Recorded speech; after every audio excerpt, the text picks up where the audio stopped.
Nancy Pelosi was born into a family of Italian immigrants. She was the only daughter and the youngest of 7 children.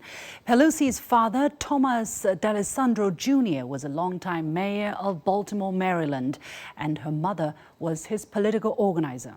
Growing up in a political family, she was steeped in a culture that can be described as machine politics in the East. Politicians there get things done with the single goal of getting votes. The word machine comes from the ability to turn out the votes needed to get its members elected, and the process becomes a routine, reliable, and even literally mechanical.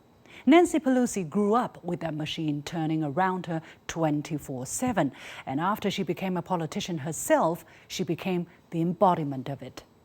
The ends justify the means for everything that she does. It's a question of what she wants to get done and what is necessary to get it done. So it's very transactional in nature, and that's what she has become. Nancy Pelosi has a reputation, since 1989, if not earlier, has been very, very critical, very, very harsh on China. She made her career when she was a congresswoman from San Francisco by criticizing China, attacking China. Secondly, there are some interest groups certainly back up here.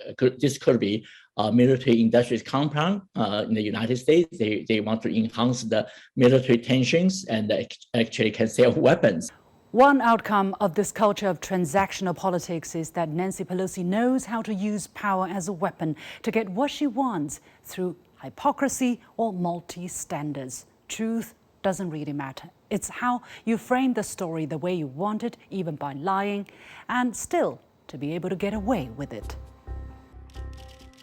She always prides herself on being a champion of human rights, but turned a blind eye when the US was exposed to have been using torture while interrogating terrorism suspects.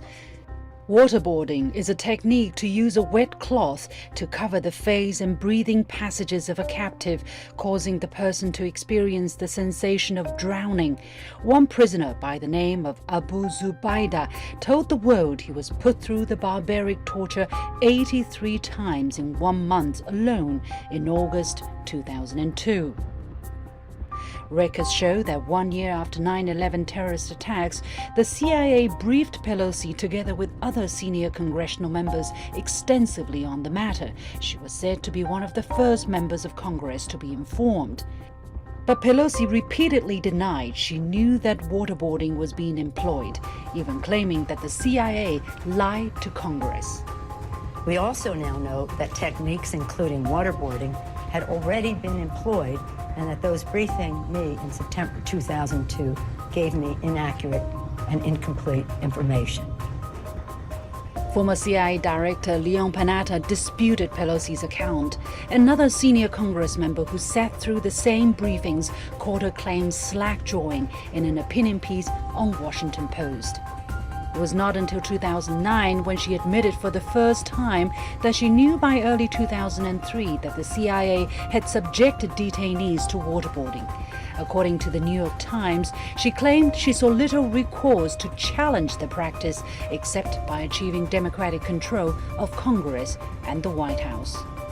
Quite frankly, I mean, it's human values that she always liked, American values, which she equates with human rights.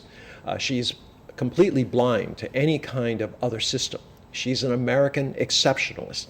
That means that anything America does to maintain its power and further this idea that the world will fit in one box, that it'll be liberal, democratic capitalism for all nations on earth, that's where her moral blindness comes. On the case of Julian Assange, no records can be found that she spoke out for his human rights and freedom. She called riots in Hong Kong a beautiful sight to behold, but riots on Capitol Hill heartbreaking.